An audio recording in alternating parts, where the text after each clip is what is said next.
You think you control your mind, but your brain is secretly controlling you. Hey, before you scroll past this video, let me ask you something real quick. Have you ever been sitting at a dinner table?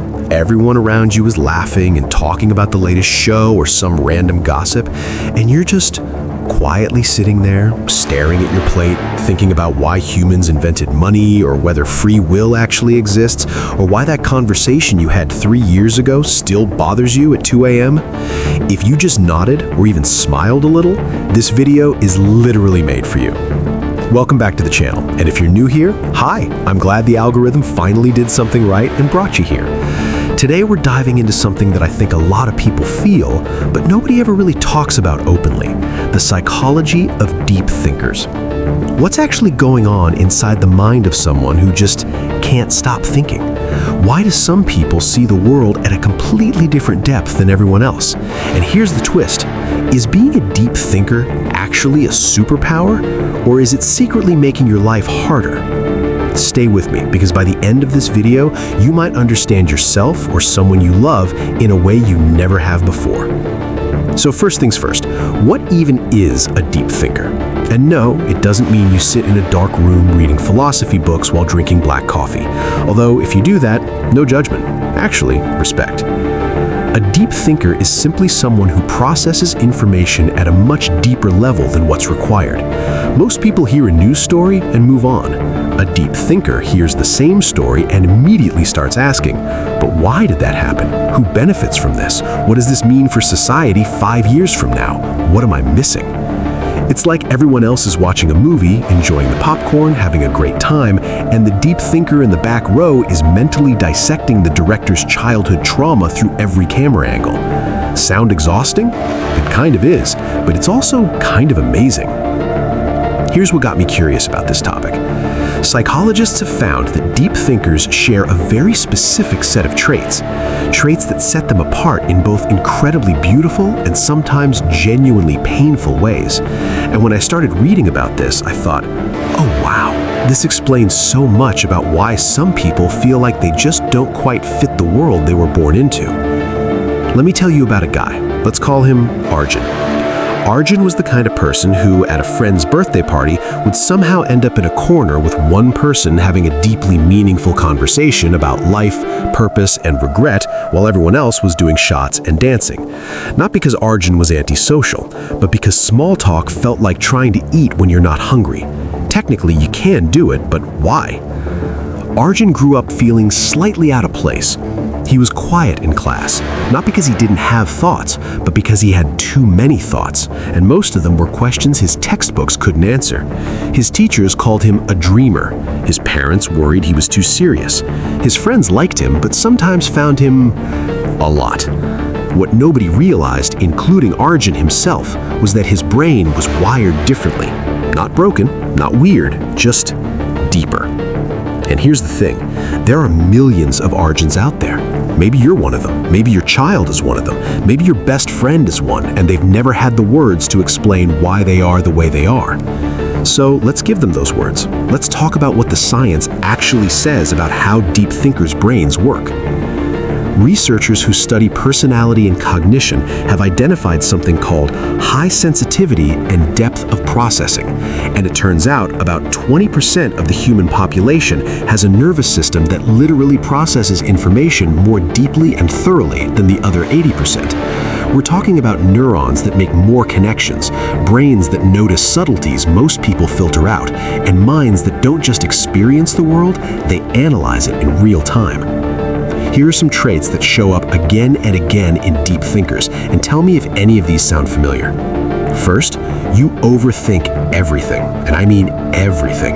You don't just decide what to eat for lunch, you consider the nutritional value, the environmental impact, whether you actually want it or whether you just want it because you're stressed. And then you spend 12 minutes on the menu only to order the same thing you always get. Classic deep thinker energy. Second, you feel emotions more intensely. When something good happens, it's not just nice, it's profound. When something bad happens, it doesn't just sting, it echoes. Deep thinkers tend to feel things in high definition while the rest of the world is watching in standard. Third, you are deeply uncomfortable with superficiality. You're not being snobby. Your brain genuinely craves meaning and depth in conversations, relationships, and experiences. Ask a deep thinker how their day was and watch them pause for 5 seconds because they're actually thinking about it. Fourth, you are constantly connecting dots. You hear one idea and your brain immediately links it to 3 other things from completely different areas of your life.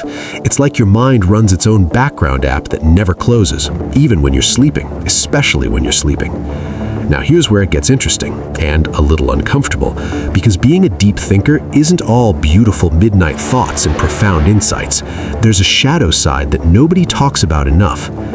Deep thinkers are disproportionately prone to anxiety, not because they're weak, but because their brains are constantly running simulations of the future, playing out every possible outcome, calculating every risk. It's like having a supercomputer in your head that forgot how to turn off. They also struggle with decision paralysis, because when you see every angle of every situation, making a simple choice can feel genuinely overwhelming. Should I take this job? Should I say this thing to this person? Should I have that conversation? The analysis never stops, and sometimes the analysis becomes the way of avoiding the actual decision. And then there's the loneliness. Deep thinkers often feel deeply misunderstood, not because people don't care about them, but because finding someone who operates at the same depth is genuinely rare. You've probably had the experience of saying something that felt really important to you, and the other person just kind of moved on. And you're sitting there like, wait, did you hear what I just said? Because I've been thinking about that idea for 4 years. This loneliness isn't dramatic, it's quiet, and it's real. But here's the big reveal, and this is the part I really want you to sit with. Every single challenge that comes with being a deep thinker is the direct cost of the gift. You can't have the depth without the weight. You can't have the ability to feel things profoundly without also feeling the painful things profoundly. You can't have a mind that makes extraordinary connections without that same mind occasionally trapping you in loops. Some of the most creative, empathetic, and insightful and genuinely impactful people in human history have been deep thinkers who learned, slowly, painfully, imperfectly, how to work with their minds instead of against them. The world needs people who think deeply. In a time when everything is instant, loud, and shallow, depth is a form of rebellion. It's a gift, a weird, exhausting, beautiful gift. The science also shows that deep thinkers, when they find the right environment and the right people, tend to experience life with a richness that most people never access. The highs are higher, the connections are deeper, the creativity is real. You just have to survive the overthinking first, which, fair warning, takes a while. So if you're a deep thinker, I want you to hear this. You are not broken. You are not too sensitive. You are not too intense. You are not too much. You are just wired to experience and understand the world at a depth that most people never reach. That is not a flaw. That's a feature. And if someone in your life is a deep thinker, a partner, a child, a friend, please be patient with them. They're not being dramatic. Their brain is literally working harder than you realize all the time on everything. What they need most is not someone to fix them. What they need is someone to stay. All right, if this video made you think, made you feel seen, or made you text someone and say, hey, this is literally you, then you already know what to do. Hit that like button because it genuinely helps this channel reach more people who need to hear this. Subscribe if you haven't already. I make videos like this every week. And drop a comment below. Are you a deep thinker? Tell me one thing your brain just won't stop thinking about. I read every single one. I'll see you in the next one. Take care of that beautiful, overthinking brain of yours.